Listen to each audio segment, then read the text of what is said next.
Bug-Eyed Tales presents a story not born of imagination, but one rooted in reality. A tale of love, loss, and madness, set against the backdrop of Mindanao, an island inhabited mostly by Muslim Filipinos called Moros, the Spanish term for Moors, whose ancient traditions prevail. This is a true account by Frederick Coleman, a British war correspondent, who once covered the Far East around 1895 for the English and American press. He found himself captivated by a girl with a complexion as pale as her sorrow, a seemingly foreign presence in the harem of a powerful Datu. Her tragic past is tied to the grave of a lost Spanish lover, pointed out to him by none other than a Filipino-Chinese trader who spoke Spanish, the language of administration and trade in the Philippines at the time. What unfolds is a haunting glimpse of life in a little-known world where fact, history, and fate intertwine in The Girl with the White Face. It was at a Moro Chang, or market festival, that I first saw the girl with the white face. In Moroland, white faces are few, and to see a fair-complexioned inmate of a Moro harem was so rare an incident that upon discovering her in the crowd at the Chang, I resolved to learn something of her history. When I heard who she was and what had befallen her, the story sounded like a romance. It needed but little inquiry in Cotabato, however, to prove that the tale of the white-faced girl, as related by its narrator, possessed no element of fiction.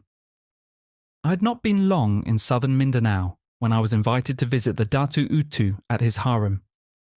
Uttu had been a power in the land in years past, but his strength had gone from him with the decline of his years.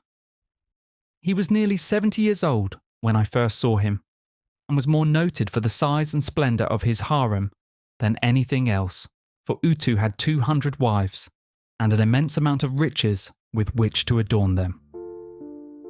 A week or two after my visit to Uttu's harem, I went to see the Chang, which was held a short distance from the home of the old chief. As I was strolling about, watching the gamblers and curiously pricing this and buying that, I noticed an unusually well-dressed girl walking aimlessly about, much in the manner in which I am using myself. The girl, however, gave the faces of those she passed a more direct and careful scrutiny than I would dare to have done. A few moments later, I met the girl face to face. What was my surprise to discover that she was not only exceptionally lovely, but of a pure Castilian type, and that her skin was almost white, with a shade of the olive tint which one would look for in the complexion of a daughter of sunny Spain. On making this discovery, I spoke in a low tone to Ino, my interpreter, and calling his attention to the girl, asked if he knew who she was. He answered in Spanish. Yes, sir, but Señor must not look at her twice, for she is not of sound mind. Besides, she is one of the wives of Datu Uttu, whose harem the Señor visited, and the Señor knows that it is not good to look too long upon the wives of Uttu. There was sound common sense in what Ino said, and I knew it. But the mystery that my mind had already woven about the white-faced girl increased when I heard that she was mad. However, I was careful to betray no further interest in the girl with the white face, but unobservedly followed her with my eyes as she wandered here and there, evidently in search of something or someone she could not find. I was inclined to accept Ino's statement as truth and believe her mad, from the wild haunting look in her eyes as she scanned the faces of all she met. When we left the Chang, I made up my mind to pay Datu Uttu a second call, and what I could learn of the white-faced inmate of his harem. But on my arrival at Uttu's domicile, I found that the old chief was asleep, and that the Raja Muda, or the Crown Prince, accompanied by the entire male contingent of Uttu's household, had gone to the home of a neighbouring Datu for the funeral of the latter's infant son. Only the old interpreter had remained at the harem. It seemed that my visit was so ill-timed as to be useless after all. But just as I was about to leave, I was informed that La Princesa had given instructions that I was to be served with some refreshment. A moment later, the princess herself entered the outer room of the harem where I was waiting. Uttu's princess was a character. How she gained her title I never heard. Her father was of the old line of the sultans of Mindanao, who came from the mighty Karun and possessed great wealth and unlimited authority. The princess was Uttu's favourite out of all his many wives, and the old man was fond of boasting of her blue blood. She was, moreover, the only woman with whom Uttu had been known to celebrate official marriage rites. Most of his wives he obtained by purchase, or else accepted them in lieu of the payment of some debt.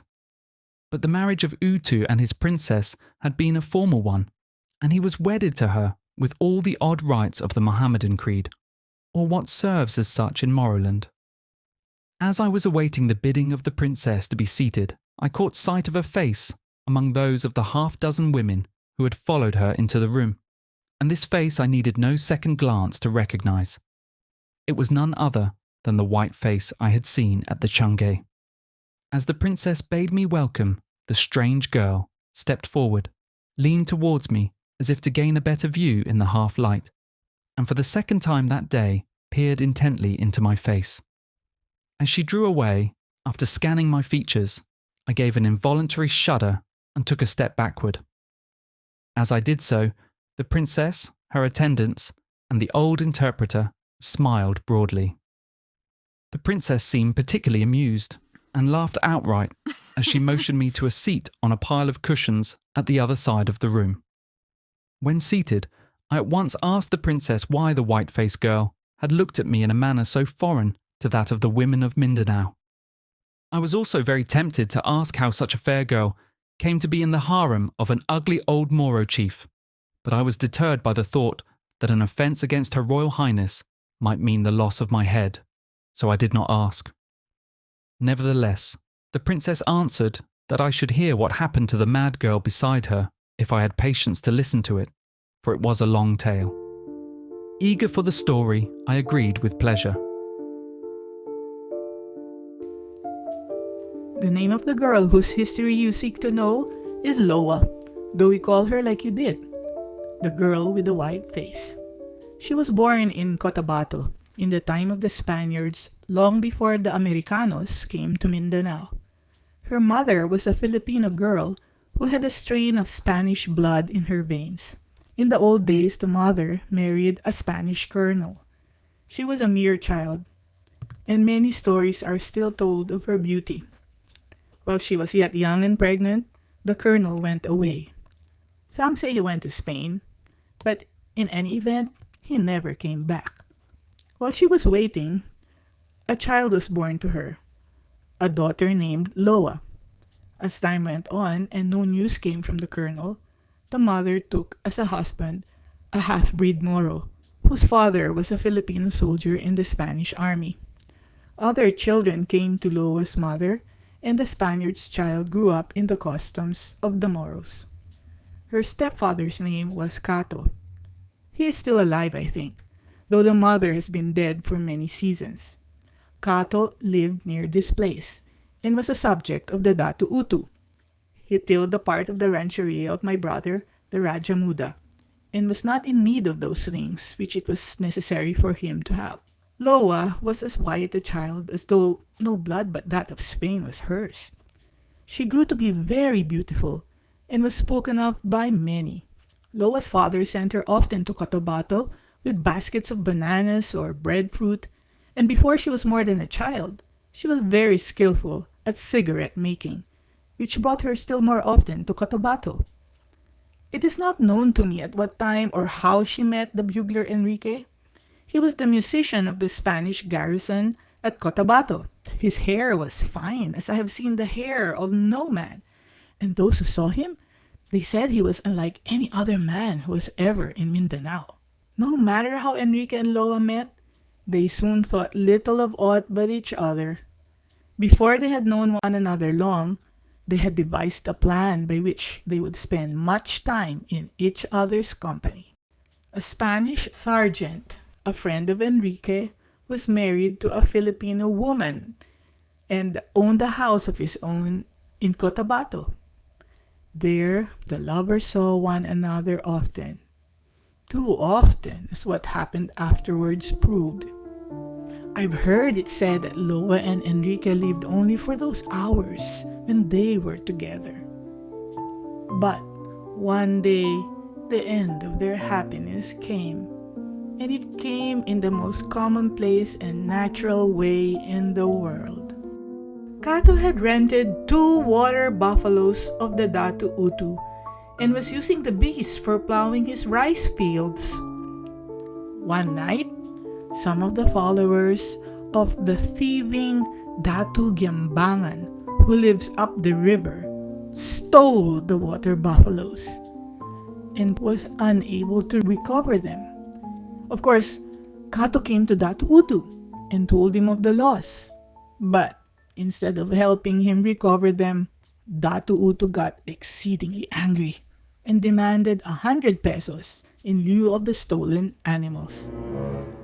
Cato, of course, had no 100 pesos to give to the chief, but offered instead to sell Uttu his stepdaughter, Loa, if the water buffaloes were not recovered by the new moon.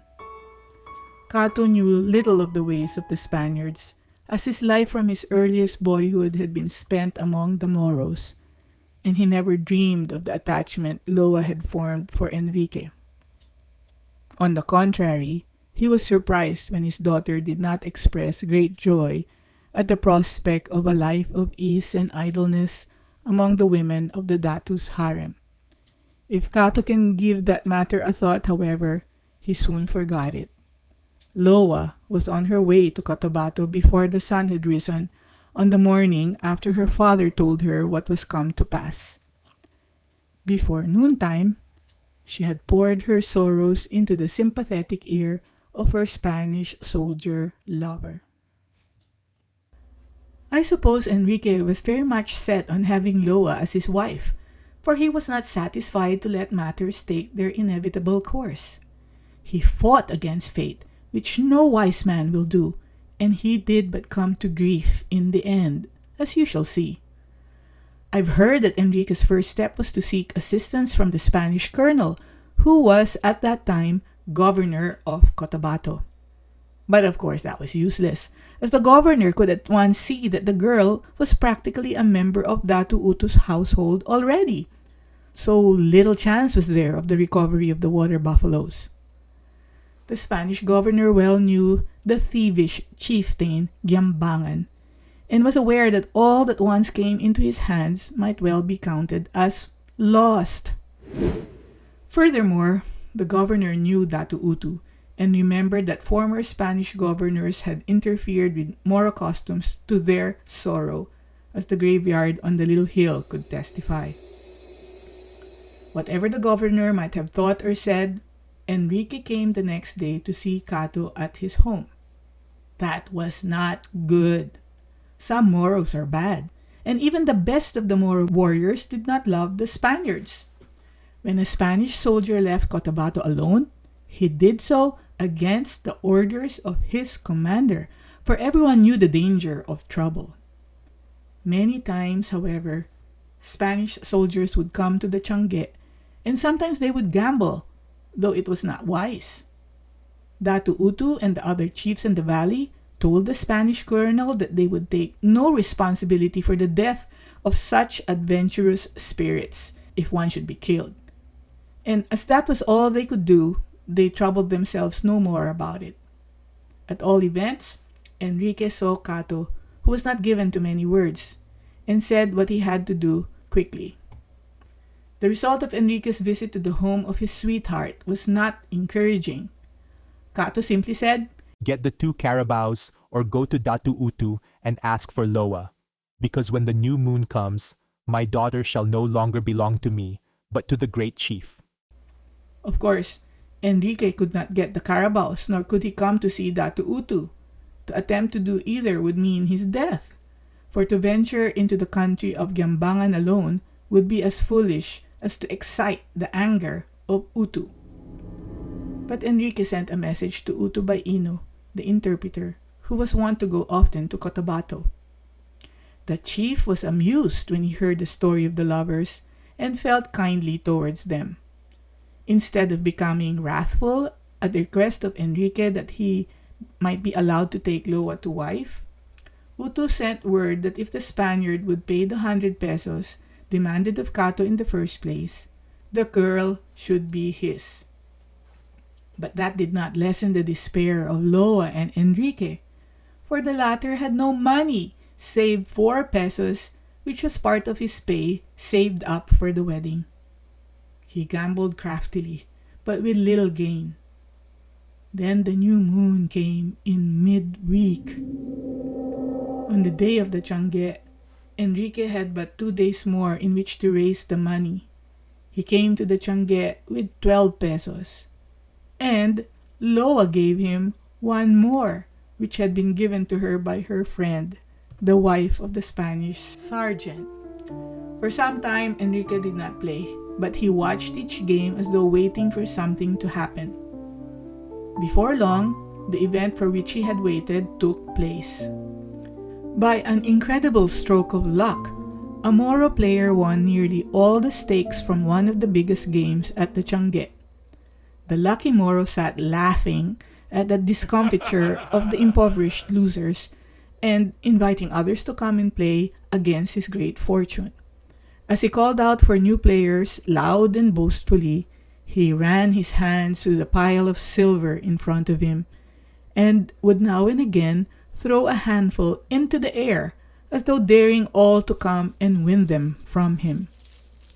Soon, several players took up the gauntlet thrown down by the winner of the silver pile, and Enrique was among the number. He played slowly and carefully, risking small stakes and showing good judgment, for that is an element in some of our gamblers which makes them hard to beat.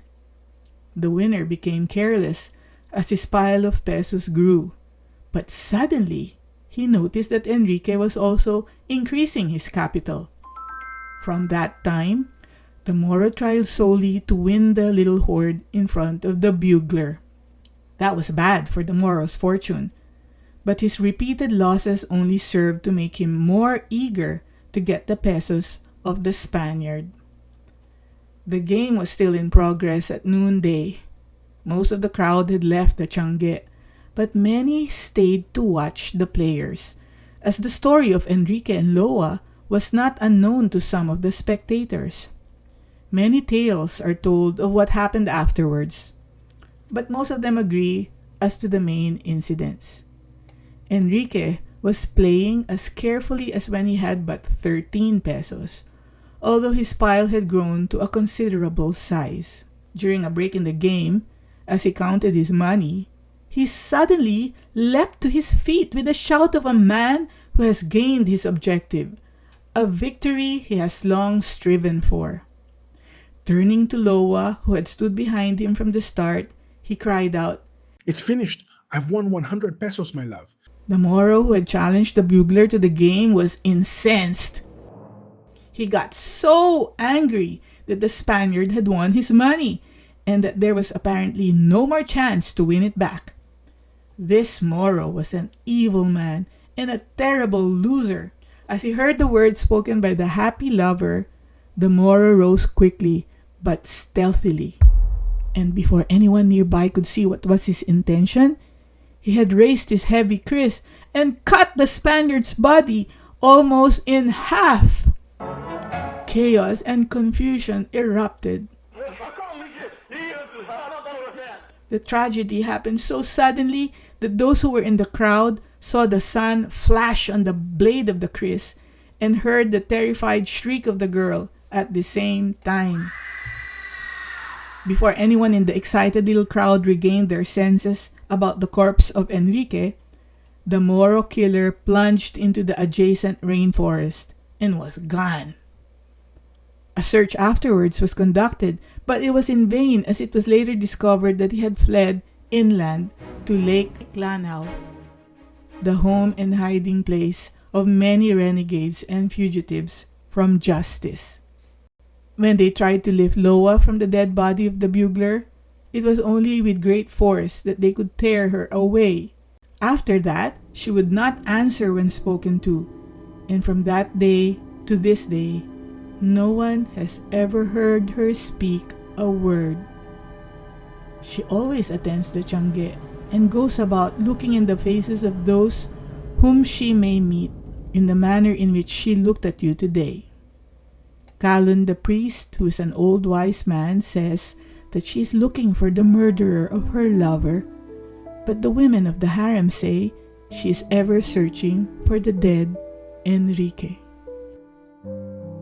As La Princesa finished her story, the girl with the white face, whose eyes had been fixed on the fair aristocratic lips of the speaker throughout the narration, rose and silently went out of the room. Thanks for tuning in. If you enjoyed this tale, please show your support by liking and subscribing to the Bug-Eyed Tales channel. Your encouragement helps us spin more yarns for your listening pleasure.